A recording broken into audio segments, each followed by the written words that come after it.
నమస్తే. హైడ్రా పనితీరుపైన ప్రజల అభిప్రాయాన్ని తెలుసుకోవడం కోసం ఎవరైతే ఛానల్ చూస్తున్నారో వాళ్ళకి సంబంధించి అభిప్రాయాన్ని తెలుసుకోవడం కోసం నిన్న ఒక పోల్ పెట్టినాం. ఆ పోల్లో స్పందించినటువంటి వాళ్ళ అభిప్రాయాలను మనం మళ్ళీ చెప్తామని చెప్పినాం కదా. ఆ స్పందించినటువంటి అభిప్రాయాలకు ఎవరెవరు ఏం మాట్లాడారు అనేటువంటి అంశాన్ని మనం కొన్ని కామెంట్స్ వచ్చాయి. ఆ కామెంట్స్కు సంబంధించినటువంటి ఎవరెవరి అభిప్రాయాలు వాళ్ళవి ఉన్నాయి అనేటువంటి అంశాన్ని ఒకసారి మనం చూద్దాం. ఎవరు ఏం మాట్లాడారు ఏంటి అనేటువంటి చూస్తే ఇది ఒక 5-6 ముఖ్యమైనటువంటి తీసుకునేటువంటి ప్రయత్నం చేద్దాము. సామాన్యుల పాలిటీ మృత్యువు, భిన్నమైనటువంటి అభిప్రాయాలు వచ్చినాయి. చుండూరు శ్రీనివాస్ గారి అభిప్రాయం అది. నరేష్ గారి అభిప్రాయము ఆక్రమించినటువంటి వారిని శిక్షించి తీరాలి.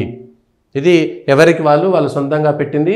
నిజానికి మీరు ఎవరైనా రాస్తే కింద మీ పేరు వివరాలు కూడా రాస్తే మీకు సంబంధించి ప్రతిరోజు మనం కమ్యూనిటీలో పోల్ పెడతాము. దానికి సంబంధించినటువంటి విషయాలు మీ అభిప్రాయాలని ఖచ్చితంగా మళ్ళీ మనం ఛానల్లో లైవ్ పెట్టుకొని మీ అభిప్రాయాన్ని చెప్పేటువంటి ప్రయత్నం చేస్తాము. ముఖ్యమైనటువంటి కంటిన్యూ చేస్తే పెద్ది లక్ష్మారెడ్డి గారు కంటిన్యూ చేస్తే మంచి నిర్ణయం, బ్రేక్ చేస్తే రాజకీయ స్వార్థం, పేదలకైనా పెద్దలకైనా పనిష్మెంట్ ఇవ్వాల్సిందే. అనుమతులు ఇచ్చిన అధికారులపై, పదవిలో ఉన్న పదవి విరమణ పొందిన వారిపై కూడా కఠిన చర్యలు తీసుకుంటే భవిష్యత్తులో రాజకీయ వ్యక్తులకు లొంగకుండా పని చేయగలరు. ఇది దీనికి ఇంకొక వ్యక్తి పర్మిషన్ ఇచ్చిన ఆఫీసర్స్ నుండి కంపెన్సేషన్ తీసుకొని లాస్ అయిన వాళ్ళకి ఇవ్వాలి. ఇది సాధారణ ప్రజల యొక్క అభిప్రాయము. ఎట్లా అంటే ఎవరినైనా పనిష్మెంట్ ఇవ్వాల్సిందే, కానీ అధికారులు ఎవరిచ్చారు దానికి సంబంధించి ఒకటి ఓన్లీ కామన్ పబ్లిక్కే ఇబ్బంది పెడుతున్నట్టు పొలిటీషియన్స్ను వదిలేస్తున్నారనేటువంటి అభిప్రాయం కొంతమంది ఉంది. కొంతమంది ఏమో సూపర్బ్ అనేటువంటిది చెప్పారు. ముందు అనుమతి ఇచ్చినటువంటి ప్రభుత్వ ఉద్యోగులను, ఆ సమయంలో ఉన్న ప్రజాప్రతినిధులను బాధ్యులను చేయాలి, నష్టపరిహారం వారితో ఇప్పించాలి.